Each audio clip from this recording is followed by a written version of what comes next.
Blood, let's talk about blood. Not metaphorically, not symbolically.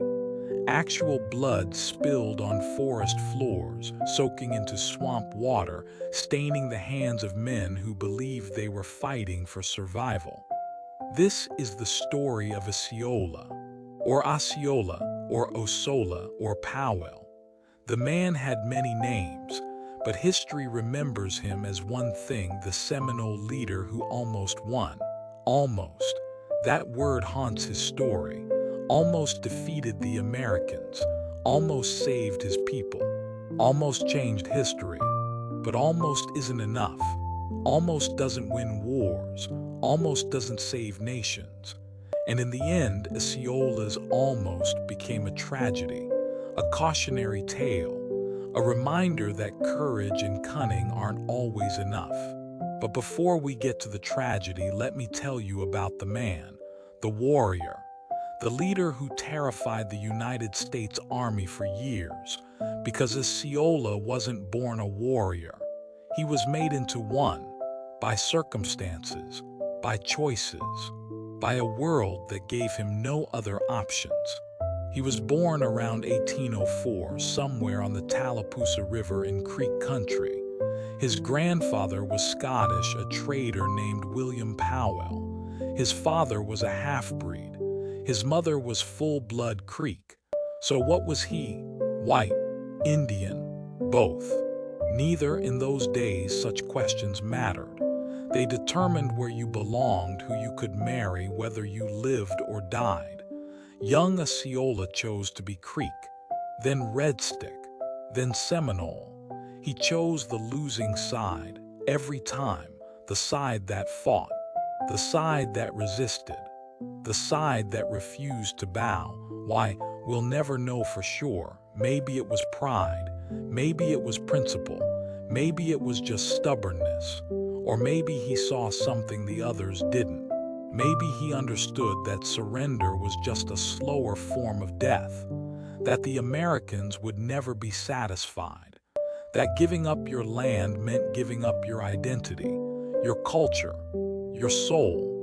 Whatever his reasons, Osceola made his choice, and he stuck with it to the bitter end. He was maybe 12 when he first fought against the Americans. Just a boy with a spear facing Tennessee militiamen with rifles. Think about that. 12 years old, still a child and already a warrior. He survived that war. The Red Stick War. The war that broke the Creek Nation. The war that sent thousands fleeing south to Florida. He survived. That tells you something right there. He was tough. He was smart. He was lucky. Or maybe he was just too stubborn to die. After the war, young Osceola settled in Florida, in the wild interior, far from white settlements, far from authority. He lived quietly for years, hunting, fishing, playing the ball games, learning the ways of the Seminoles. He married, had children, built a life. But he was watching, always watching, seeing how the Americans treated the Indians, how they broke treaties, how they took land, how they lied. And he was learning to speak English, learning to deal with white men, learning their weaknesses, making himself useful to the American officers at Fort King, catching deserters, tracking down thieves, becoming indispensable. The Americans loved him. Here was a good Indian, cooperative, helpful, civilized. They had no idea what he was really doing. He was studying them, learning their tactics, their strategies, their blind spots. He was preparing for the war he knew was coming, because Osceola understood something fundamental. The Americans would never stop, never be satisfied, never leave the Indians in peace. They wanted the land, all of it, and they would take it, by treaty if possible, by force if necessary. So the only question was, would you fight, or would you surrender? Osceola chose to fight. And for a few years, a few glorious, terrible years, he made the Americans pay. He made them bleed. He made them fear. He became a legend, a nightmare, the Indian who wouldn't quit, who wouldn't surrender, who wouldn't die until he did. In a prison cell, far from home, betrayed by the very flag of truce he trusted. But we're getting ahead of ourselves. Before we talk about the end, we need to talk about the beginning, about how a half-breed boy became a warrior, how a warrior became a leader, how a leader became a legend, about the choices he made, the prices he paid, the lines he crossed, about the art of war, Native American style. This isn't going to be a pretty story. War never is. There will be blood, violence, cruelty on both sides. There will be moments that make you uncomfortable, moments that challenge your assumptions about heroes and villains, because Osceola was both, and neither. He was a man, flawed, complex, trying to save his people in an impossible situation. He made good choices and bad choices. He showed mercy and cruelty. He was noble and ruthless, just like the Americans he fought, just like all of us, really. So let's not romanticize him. Let's not demonize him. Let's just try to understand him, to see him as he was, a warrior, a leader, a man who chose to fight when he could have chosen to surrender, and who paid the ultimate price for that choice. Ready? Let's begin. Osceola's early life is shrouded in mystery. The records are sparse, contradictory. We know he was born around 1804. His mother was Polly Copinger, a Creek woman. William Powell was a Scottish trader, one of those men who lived between two worlds, white by birth, Indian by choice. He married into the Creek Nation, became part of the tribe, but he was still white, and that mattered. That shaped how people saw young Osceola. In Creek society, you inherited your clan from your mother, so Osceola was Creek, legally. Culturally, but he had white blood, white features, lighter skin than many of his peers. Some people held that against him, called him half-breed, questioned his loyalty. Others didn't care. In Creek society, what mattered wasn't your blood. It was your choices, your actions, your loyalty. And young Osceola made his choices clear. He was Creek. He was Red Stick. He was a warrior. When Osceola was about 8 or 9 years old, the Creek Nation split. On one side, the friendly Creeks, those who wanted peace with the Americans. On the other side, the Red Sticks, the traditionalists, those who wanted to preserve the old ways, who rejected white influence, who were willing to fight. The name Red Stick came from their war clubs, painted red, symbolizing blood, war, resistance. Osceola's family chose the Red Stick side. Young Osceola grew up in a culture of resistance. He learned that the Americans were the enemy, that the only honorable path was to fight. And when the war came, and it did come, inevitably, he was ready. The Red Stick War started in 1813, a civil war within the Creek Nation, but it quickly became more than that. The Americans intervened. Andrew Jackson, Old Hickory, led the Tennessee militia into Creek country. He was brutal, efficient, merciless. He burned villages, killed warriors, destroyed crops, starved the Red Sticks into submission. And young Osceola, maybe 12 years old now, maybe 15, he was there, fighting, surviving, learning that the Americans were strong, that they had superior weapons, superior numbers, but also learning that they had weaknesses, that they could be ambushed, surprised, hurt, that courage and cunning could sometimes overcome superior force. March 27, 1814, the decisive battle of the Red Stick War. The Red Sticks had fortified a peninsula on the Tallapoosa River, a place called Horseshoe Bend, a natural fortress.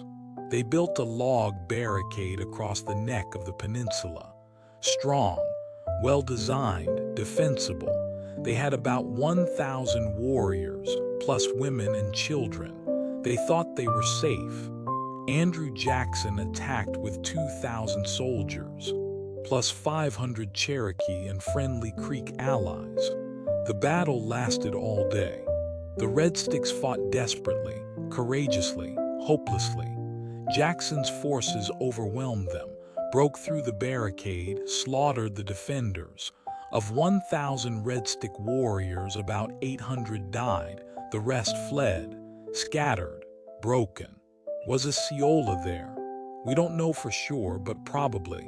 If he was there, he saw hell. He saw his people slaughtered. He saw the power of the American military machine, and he survived. Again, somehow, but he survived, and he learned. He learned that you can't beat the Americans in a straight fight, that superior courage isn't enough, that you need strategy, tactics, cunning. He learned to hate Andrew Jackson, the man who destroyed his people, who'd killed his friends, who'd broken the Creek Nation. That hatred would burn in him for the rest of his life. After Horseshoe Bend, the Red Stick cause was lost. The Creek Nation was broken. The survivors scattered. Many fled south, to Florida, to Spanish territory, to freedom. Osceola and his mother were among them. Refugees, exiles, survivors. They settled among the Seminoles, those other refugees, those other resistors. And young Osceola, now maybe 15, maybe 16, he began his new life. As a Seminole, as a warrior, as a man who would never forget, never forgive, never surrender. The boy had become a man, forged in war, tempered by loss, hardened by hate, and the Americans would learn to fear him. Florida in the 1810s and 1820s was a different world from Creek country. Wilder, hotter, more isolated, more dangerous, but also freer. Under Spanish rule, the Seminoles were mostly left alone. Osceola settled into this new life. He learned the Seminole ways, the language, the customs, the territory. He became an expert in the Florida wilderness, the swamps, the hammocks, the rivers. He learned to move silently through the palmetto scrub, to read tracks, to hunt alligators and deer. He became a Seminole, not by birth, but by choice, by adoption, by proving himself worthy. One way to prove yourself in Seminole society was through the ball games. These weren't gentle recreational activities. They were brutal, violent contests that could last for hours. It was training for war. It taught you to read your opponent's moves, to anticipate, to strike fast and hard. Osceola excelled at it. He was fast, agile, cunning. People noticed, respected him, saw him as a warrior, a leader. In Seminole society, you didn't inherit status. You earned it. If you wanted to be a leader, you had to prove yourself in battle, in hunting, in council. Osceola started building his following in the 1820s, slowly, carefully. He made himself useful to the American officers at Fort King. When soldiers deserted, Osceola would track them down. When Indians stole from white settlers, Osceola would recover the property. The Americans loved him, trusted him, relied on him. And with each mission, Osceola's reputation among his own people grew. Here was a man who could deal with the whites, who understood their ways. His followers increased. 2 men, then 5, then 10, then 20. He wasn't a chief yet, not officially, but he was becoming a man of influence. But here's the thing, Osceola was playing a double game. To the Americans, he was cooperative, helpful, civilized. But to his own people, he was something else. A strategist, a spy, a man preparing for war. He was learning the Americans' weaknesses, their tactics, their blind spots. He was studying Fort King, its defenses, its routines, its vulnerabilities. He was building a network of warriors, of scouts, of people loyal to him. He was preparing for the war he knew was coming. Because Osceola understood something the Americans didn't, the peace wouldn't last, couldn't last.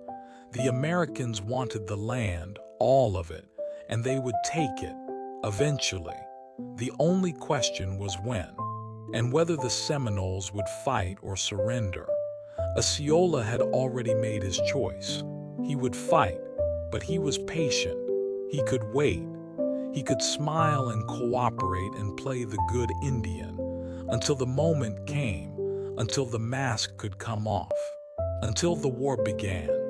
And then the Americans would see the real Osceola, the warrior, the leader, the man who would make them bleed.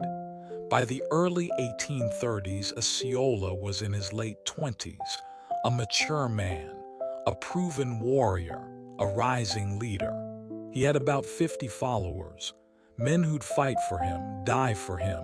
That was significant, that was power, but he wasn't the most powerful chief. Not yet. Micanopy was the principal chief, old, cautious, inclined toward peace. There were other important chiefs too. Jumper, Alligator, Sam Jones. Osceola was just one leader among many. Important, yes, but not dominant. That was about to change. In 1832, James Gadsden came to Florida with a mission: get the Seminoles to agree to leave. He called for a council at Payne's Landing. The Seminoles would give up their Florida lands, move west, join the Creeks in Oklahoma. In exchange, money, support, new lands. Some chiefs were tempted. Osceola was there, listening, calculating. And he signed the treaty. Yes, you read that right. Osceola, the great resistor, the legendary warrior, he signed the treaty. Why? We'll never know for sure. Maybe he was playing another double game, signing to buy time. Whatever his reasons, he signed. But notice who didn't sign: Micanopy, the principal chief. He stayed away, he knew better. But then Osceola saw what removal really meant. He saw the friendly chiefs preparing to leave, selling their cattle, saying goodbye to their homes. He saw his people's lands being surveyed, divided, sold to white settlers. He saw the future, and it was extinction, not immediate, not violent, but slow, inevitable. The Seminoles would be moved west, absorbed into the Creek Nation, their identity erased. And something in Osceola snapped. He went to General Wiley Thompson's office, the Indian agent. He started making demands, arguing, getting louder, more aggressive. Thompson had enough. Arrest him, he ordered. They dragged Osceola to the guardhouse, threw him in a cell. As they pulled him away, Osceola looked at the sun, marked its position, and said in Creek, "The sun is so high, I shall remember the hour. The agent has his day, I will have mine." It was a promise, a threat, a vow of revenge. 3 days later, they let him out. He seemed contrite, apologetic, reformed. He was lying. From that moment, Osceola was a changed man. The cooperative scout was gone. The helpful Indian was gone. The double game was over. Now there was only the warrior, the resistor, the man who would fight. He began organizing, quietly, carefully, building a coalition of hostile chiefs. He made his position clear: we will not leave, we will fight. And if you're not with us, you're against us. Some chiefs joined him, others stayed neutral. A few actively opposed him, and those who opposed him, they learned to fear Osceola's wrath. Charlie Amathla was a good man, honest, intelligent, respected. He believed removal was the only way to save the Seminole people. That resistance was futile. He was preparing to leave Florida. He'd sold his cattle, collected his payment. Osceola came to visit with 400 warriors. "Don't go," they said. "Stay and fight." "I gave my word," Charlie replied. "I will keep it." "Then you will die," Osceola said. Charlie left anyway. He was riding home with his 2 daughters when Osceola and 12 warriors rose from ambush. Charlie understood immediately. He knew what was coming. He could have run, could have begged. Instead, he rose in his stirrups, gave a war whoop of defiance, and charged into the midst of his assassins. They shot him 11 times, took his money, left his body for the vultures. His daughters watched, helpless, terrified. This was the message: if you cooperate with removal, you die. If you betray the resistance, you die. There was no middle ground, no neutrality, no compromise. You were either with Osceola or against him, and being against him was fatal. This was the man Osceola had become: ruthless, uncompromising, willing to kill his own people to save them, or to save his vision of them. Was it necessary? Was it justified? Was it leadership or tyranny? Those are hard questions, questions without easy answers. But one thing is certain: from that moment everyone knew Osceola was serious. Osceola was dangerous. Osceola would fight, and the war was coming. December 28, 1835. A date that would change everything. 2 attacks, same day, same hour, coordinated with deadly precision. This wasn't random violence. This was planned, calculated, strategic. Osceola had been preparing for months, building his coalition, stockpiling weapons, choosing his targets, and now the moment had come. General Wiley Thompson was taking a walk just outside Fort King. Afternoon sun, fresh air. He was with Lieutenant Constantine Smith, a sutler named Erastus Rogers, a few others. They were unarmed. It was supposed to be safe. The fort was right there. They walked along a path toward a small pond, talking, relaxed, unsuspecting. Osceola was waiting. He'd positioned about 50 warriors in the trees and bushes along the path. They'd been there for hours, silent, patient, invisible. When Thompson and his party reached the killing zone, Osceola gave the signal. The first volley was devastating. Thompson went down immediately, 14 bullets in his body. 14. They weren't taking chances. This was personal. This was revenge. Lieutenant Smith tried to run. He made it maybe 20 yards. They cut him down. Rogers and the others scattered. Some made it back to the fort. Some didn't. Osceola walked over to Thompson's body. The man who'd arrested him, humiliated him, tried to force his people from their homes. He looked down at the corpse, and he scalped him. Then he and his warriors melted back into the forest. By the time soldiers from the fort arrived, they were gone. Think about what Osceola had just done. He'd killed a United States government official, an Indian agent, a representative of federal authority. This wasn't a skirmish. This wasn't a border incident. This was war declared in blood. And the scalping, that was a message, a statement, a rejection of white authority. It was brutal, savage, unforgivable in white eyes, but from Osceola's perspective, it was justice. Revenge for the arrest, for the humiliation, for the broken promises. Thompson had his day. Now Osceola had his, but Osceola wasn't done. The assassination of Thompson was just the opening move. The real blow was happening simultaneously, about 100 miles to the south. Major Dade's column, 110 soldiers, marching from Fort Brooke to Fort King, walking into an ambush. Major Francis Dade was confident, too confident. He had 110 men, well-armed, well-trained.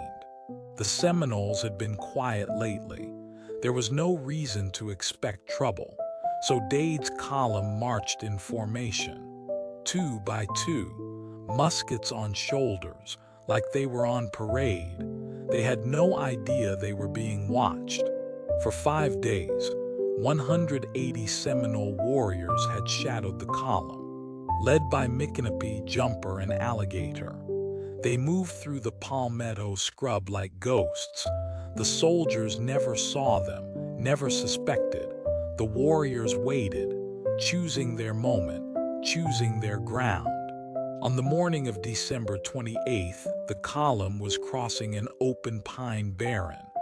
No cover, nowhere to hide, perfect killing ground.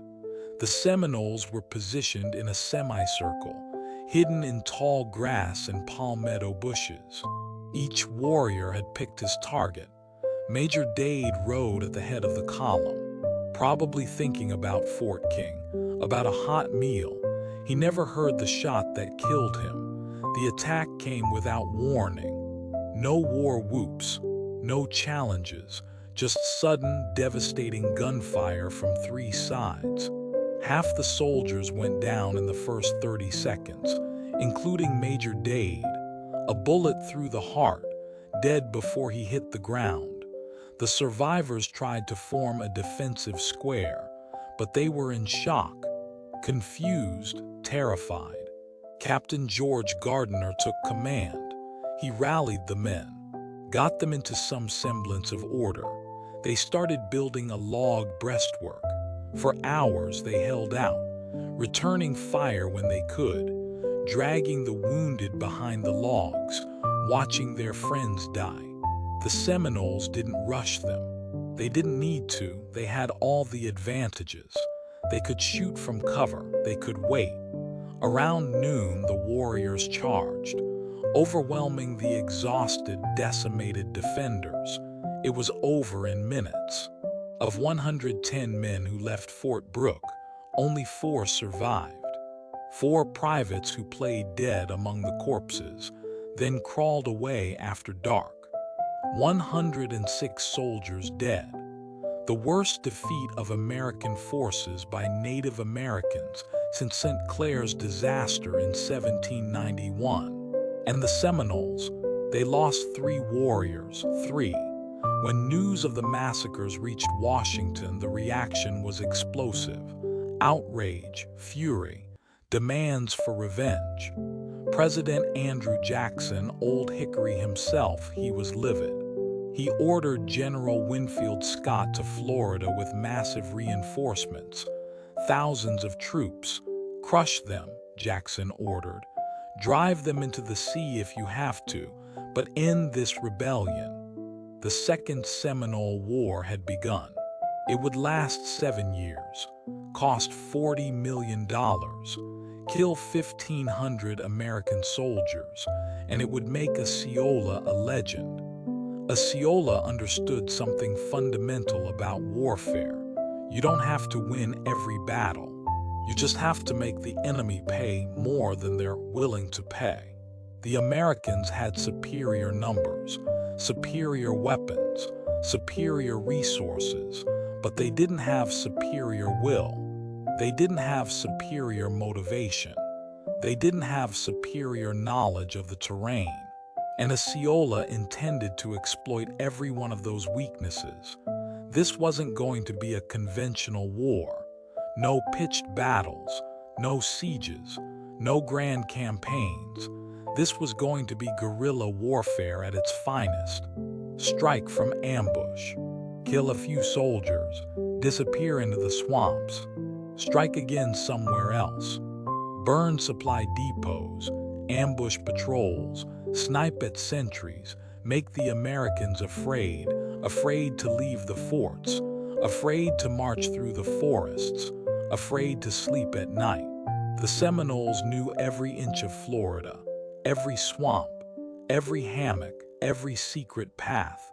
The Americans, they were strangers in a strange land, lost, confused, vulnerable.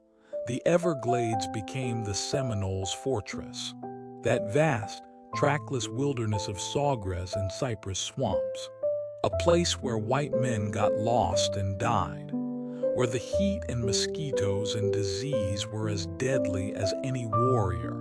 But the Seminoles knew it. They could navigate it. They could survive in it. They built hidden camps on platforms above the water, accessible only by canoe through channels that looked like solid grass. They cached supplies, buried weapons, created escape routes, and when American patrols came close, the Seminoles would watch from hiding. If the patrol was small, they'd attack. If it was large, they'd just disappear. Let the swamp do the work.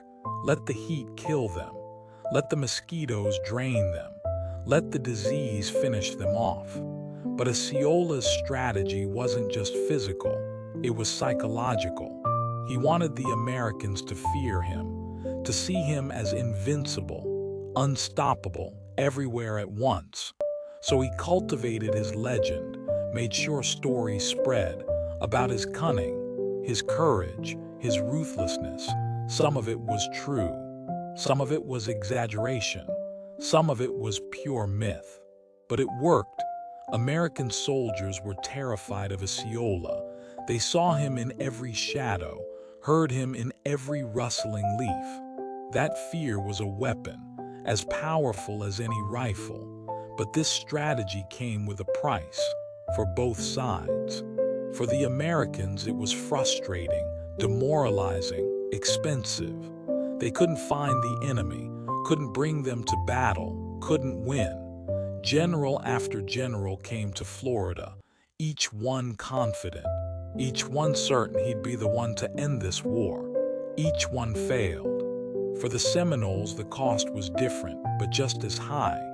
They couldn't farm, couldn't settle, couldn't live normal lives. They were constantly on the move, constantly hiding, constantly fighting. Women and children suffered. The old and sick died. The warriors were exhausted, and slowly, inevitably, they were being ground down. Because Osceola's strategy could prolong the war, could make the Americans pay, could make them bleed. But it couldn't win. Not really. The Americans had infinite resources, infinite patience, infinite determination. The Seminoles had courage, cunning, knowledge of the terrain, but they didn't have infinite warriors, infinite supplies, infinite endurance. Osceola knew this. He wasn't stupid. He understood the math, but what choice did he have? Surrender meant removal. Removal meant death. Maybe not immediate, but eventual, certain. So he fought. Because fighting was the only option that offered even a chance of survival. Even if that chance was small. Even if the cost was terrible. Even if the end was inevitable, he fought. Because that's what warriors do. They fight the battles that need fighting, even the ones they can't win. And for a few years, a few glorious, terrible years, Osceola made the Americans pay. He made them bleed. He made them fear. He made them respect the Seminoles, even as he led his people toward destruction. That's the tragedy of Osceola. He was a brilliant tactician, a charismatic leader, a courageous warrior, but he was fighting a war he couldn't win, against an enemy that wouldn't quit, for a cause that was already lost. And deep down, I think he knew it, but he fought anyway. For 2 years, Osceola made the United States Army look foolish, not through superior force, not through better weapons, but through cunning, strategy, intimate knowledge of the terrain, and sheer, stubborn refusal to quit. General Winfield Scott arrived in Florida in early 1836, one of America's best military minds, confident, experienced, certain he'd crush this rebellion in months. He brought thousands of troops. He planned elaborate campaigns. On paper, it was brilliant. In practice, it was a disaster. The Seminoles simply weren't where Scott expected them to be. They disappear into the swamps, reappear somewhere else, strike at his supply lines, vanish again. Scott's soldiers marched through the wilderness, found abandoned camps, empty villages, nothing. Meanwhile, they were dying, not from combat, from disease, yellow fever, malaria, dysentery. The Florida climate was as deadly as any warrior, hot, humid, full of mosquitoes and bad water. Scott lasted less than a year. He was recalled in disgrace, replaced by General Thomas Jessup. Jessup was different from Scott, less concerned with honor, more concerned with results. He tried negotiation, offered generous terms. Some Seminoles accepted, came in as hostages, prepared to emigrate. Then one night, Osceola and a war party raided the camp, rescued the hostages, humiliated Jessup.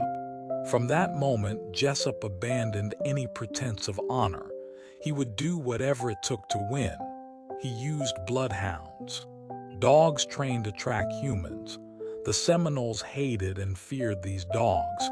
He used Creek and Cherokee scouts, Indians who knew how to fight Indians.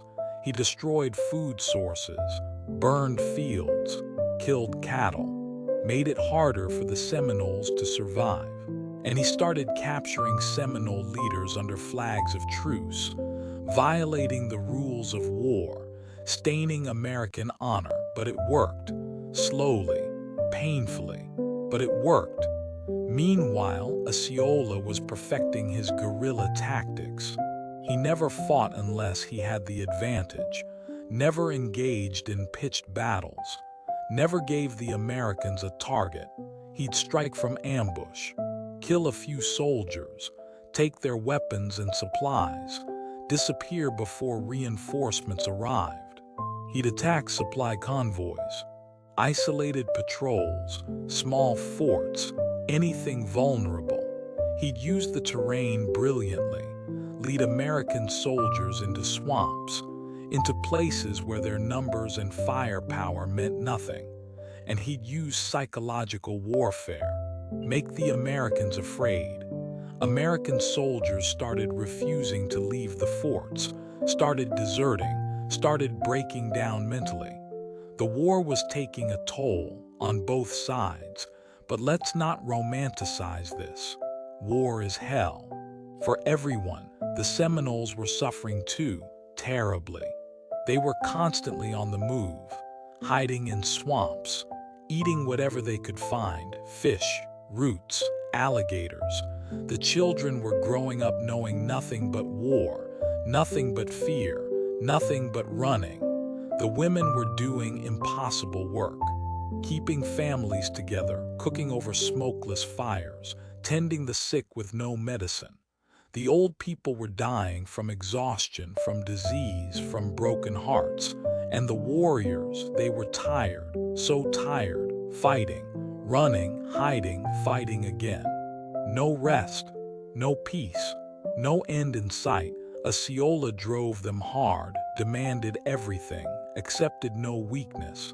Some loved him for it, saw him as their savior. Others resented him, blamed him for their suffering, wished he'd accept peace. But he wouldn't, couldn't. The war had become his identity, his purpose. Without the war, what was he? Just another defeated Indian, another broken chief. So he kept fighting, kept resisting, kept making the Americans pay. By 1837, both sides were exhausted.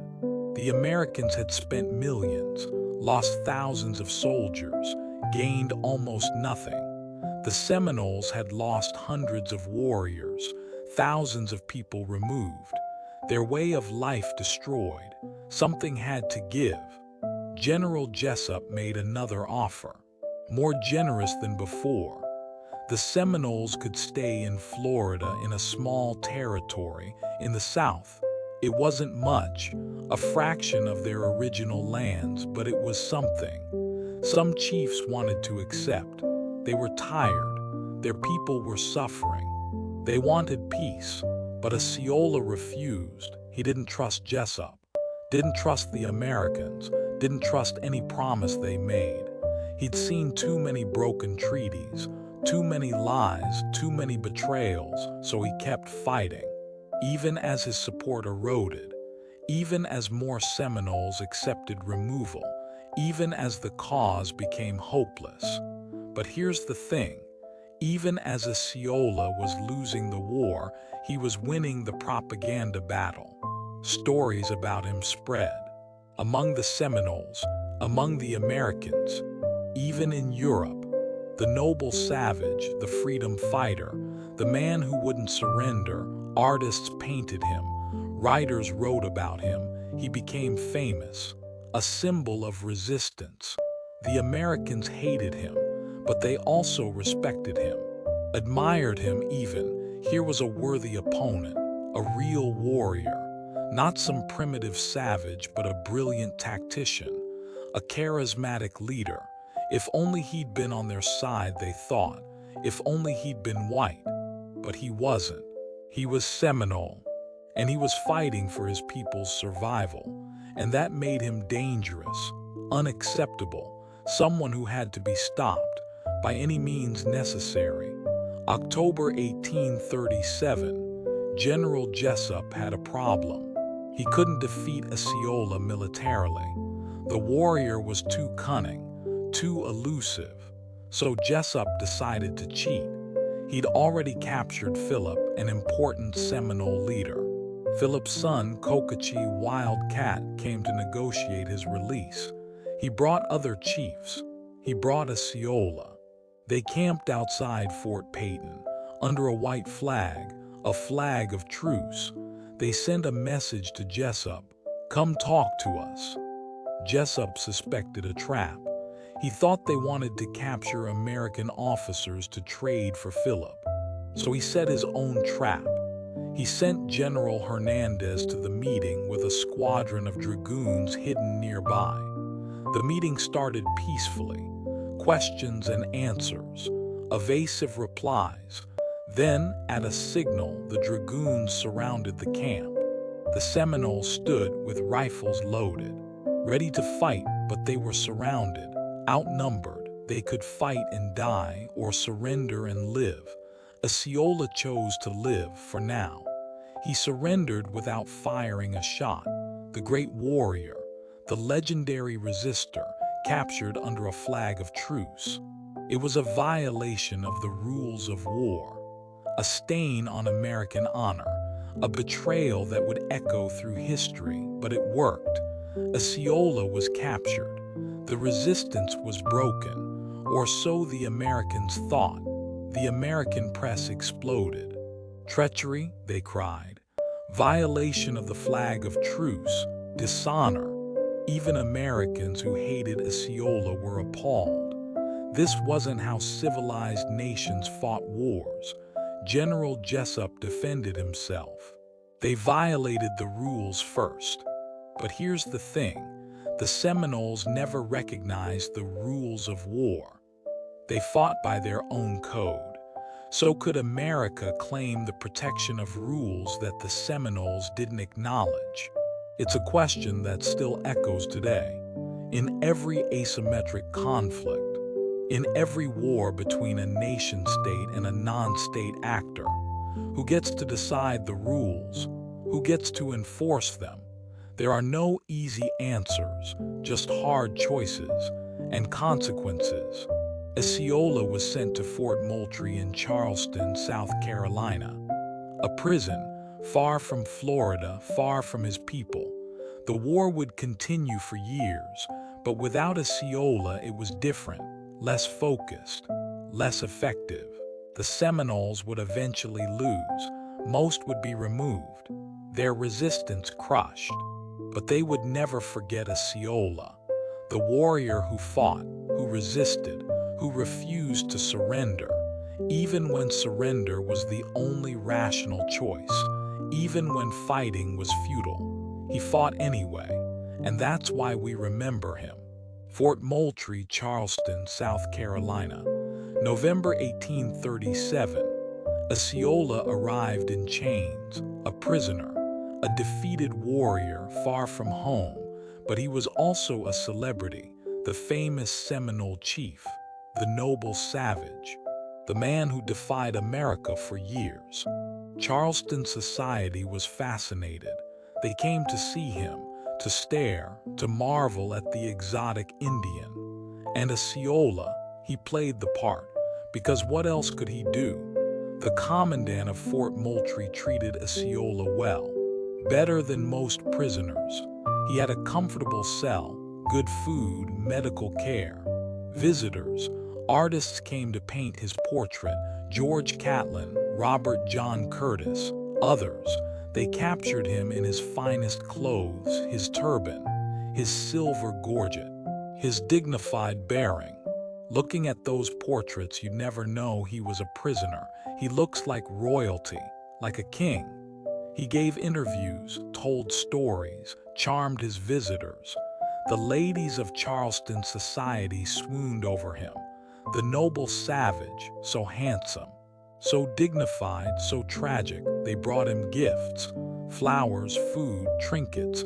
He accepted them graciously, played the role they wanted him to play, but inside he was dying. Osceola had always been healthy, strong, vigorous, a warrior in his prime. But prison was killing him, slowly, inexorably, not the conditions. Those were fine, better than the swamps of Florida. It was the confinement, the loss of freedom, the separation from his people. He started to fade, to weaken, to sicken. The doctors couldn't figure out what was wrong. No obvious disease, no clear diagnosis. Today we might call it depression, despair, a broken heart. But the doctors of 1837 didn't understand such things. They tried bleeding him, purging him, nothing worked. He kept getting worse. By January 1838, he was clearly dying. Everyone could see it. Osceola knew he was dying. He accepted it, prepared for it. He asked for his war paint, his finest clothes, his weapons. He dressed himself carefully, deliberately for the last time. War paint on his face, red and black, the colors of war and death. His turban, his silver ornaments, his ostrich plumes, his knife, his rifle, his powder horn. He lay down on his bed, fully dressed, fully armed, ready. Like a warrior, not like a prisoner. January 30, 1838. Evening. Osceola called for his 2 wives, his children, the other Seminole prisoners. He shook hands with each one, said goodbye, gave final instructions. Then he lay back down, crossed his arms over his chest, closed his eyes, and died just like that, peacefully, quietly, with dignity. He was maybe 34 years old, maybe younger, a warrior in his prime. Killed not by bullets or disease, but by captivity, by despair, by a broken heart. What happened next is grotesque, shameful, a final insult to a fallen warrior. Dr. Frederick Weedon was the attending physician. He treated Osceola during his final illness.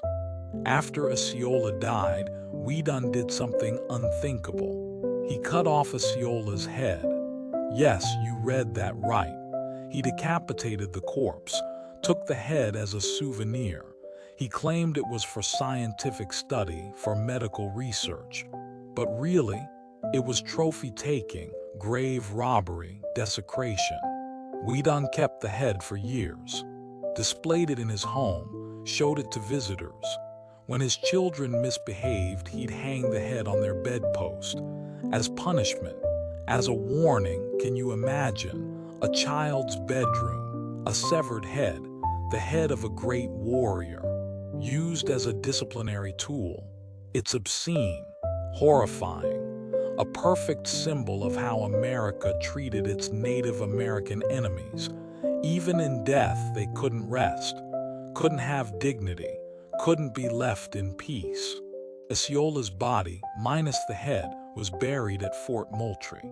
With military honors, American officers stood at attention, fired a salute, paid their respects. They respected him even as they'd betrayed him, even as they'd violated his corpse. That's the thing about war. It makes hypocrites of us all. The grave is still there. You can visit it. There's a marker, a memorial, but Osceola's head, that disappeared, eventually. Weedon's house burned down in 1866. The head was supposedly destroyed in the fire, or maybe it wasn't. Maybe it's still out there somewhere. We'll probably never know. So what's Osceola's legacy? What did he accomplish? He didn't save his people. Most Seminoles were eventually removed to Oklahoma, their resistance crushed. He didn't win the war, the Americans won. Eventually, at great cost, but they won. He didn't preserve the Seminole way of life. That was destroyed, irreversibly. So did he fail?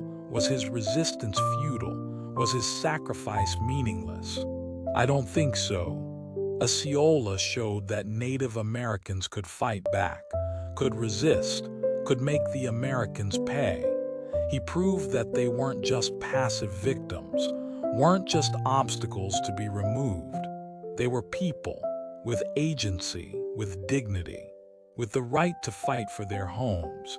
He inspired other resistors, other warriors, other tribes who would fight rather than surrender. Tecumseh, Crazy Horse, Sitting Bull, Geronimo, they all followed in Osceola's footsteps, and some Seminoles stayed. A few hundred, hidden deep in the Everglades, unconquered, undefeated. Their descendants are still there, still Seminole, still in Florida. They never surrendered, never signed a peace treaty, never gave up. And that's partly because of Osceola, because he showed them that resistance was possible, that fighting was honorable, that surrender wasn't the only option. Osceola became a symbol of resistance, of courage. Towns were named after him, schools, sports teams, the Florida State Seminoles. His image was used to sell everything from cigars to cars. Commercialized, commodified, he became a myth, a legend, larger than life. And in the process, the real man was lost. The complex, flawed human Osceola. The man who signed a treaty he came to regret, who murdered a fellow chief, who fought a war he couldn't win. The man who was both hero and villain, both noble and ruthless, both inspiring and tragic. That's the real Osceola. Not the myth, not the symbol, the man. Was he right to fight? Or should he have accepted removal, saved his people through surrender rather than resistance? There's no easy answer. Both choices led to destruction. Both paths ended in loss. If he'd surrendered, the Seminoles would have been removed, their culture destroyed, their identity erased. By fighting, he prolonged the suffering, got more people killed, delayed the inevitable, but he also preserved something: pride, dignity, the knowledge that they'd fought back, that they hadn't gone quietly. Is that worth the cost? The deaths, the suffering, the destruction? I don't know, I honestly don't know, but I know this: Osceola made his choice, and he stuck with it to the bitter end. He chose to fight, even when fighting was futile, even when surrender was rational. He chose resistance over submission, death over dishonor, war over peace, and he paid the price, the ultimate price. But he did it on his own terms, as a warrior, as a leader, as a man who refused to bow. And maybe that's all any of us can hope for, to face our end on our own terms, with dignity, with courage, with our principles intact, even if those principles lead us to destruction, even if the cause is lost, even if no one remembers, we fight anyway. Because that's what it means to be human, to resist, to struggle, to refuse to go quietly. Osceola understood that, lived it, died for it. And that's why we remember him, not because he won, but because he fought, not because he succeeded, but because he tried, not because he was perfect, but because he was human. And in the end, that's enough. So here we are, at the end of Osceola's story, a story of courage and cruelty, of resistance and defeat, of a man who fought for his people and lost. But did he really lose? Here's the paradox of Osceola's life. He failed in every practical sense, but he succeeded in every symbolic sense. He didn't save his people from removal. Most Seminoles were eventually forced to Oklahoma. He didn't preserve the Seminole way of life. That was destroyed, irrevocably changed. He didn't defeat the Americans. They won the war, eventually, at great cost, but they won. So by any practical measure, Osceola failed. But symbols matter, stories matter, inspiration matters, and Osceola became all three. He showed that resistance was possible, that Native Americans weren't just passive victims, that they could fight back. He made the Americans pay, in blood, in treasure, in reputation. He proved that even a small group of determined warriors could hold off the United States Army for years. And he inspired others, other tribes, other resistors, other people who refused to surrender. That's not failure, that's legacy. What can we learn from Osceola's story? First, courage isn't enough. Osceola was brave, brilliant, charismatic, but he still lost. Because courage can't overcome superior numbers, superior resources, superior technology. Sometimes the brave thing is to surrender, to save what you can, to live to fight another day. Second, purity of purpose can be dangerous. Osceola refused to compromise, refused to negotiate, refused to accept anything less than total victory. And that rigidity destroyed him and his people. Sometimes compromise isn't weakness, it's wisdom, it's survival. Third, symbols outlive reality. Osceola the man died in 1838, but Osceola the symbol lives on. In the Seminoles who stayed in Florida, in the tribes who resisted removal, in everyone who fights against impossible odds. That's the power of story, of myth, of legend. Reality is temporary, symbols are eternal. Osceola's story isn't just history, it's relevant today. Every time a small group resists a larger power, every time people fight for their homes against overwhelming odds, every time someone chooses dignity over survival, that's Osceola's story, playing out again and again. The details change, the technology changes, but the fundamental dynamic remains the same.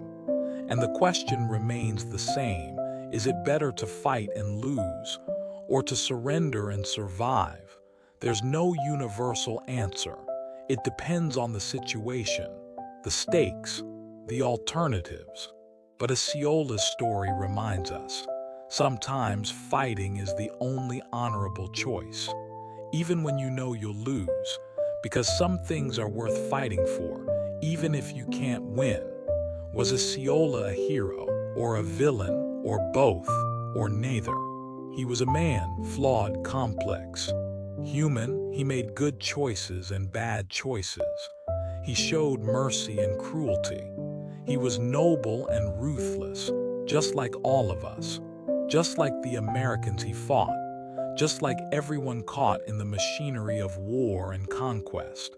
We shouldn't romanticize him, shouldn't make him into something he wasn't, but we should remember him, honor him, learn from him, because his story is important, not just for Native Americans, for all of us. It's a story about resistance, about dignity, about the price of freedom, about what it means to fight for something bigger than yourself, even when the cause is lost, even when the cost is everything. Osceola fought and lost and died, but he's not forgotten.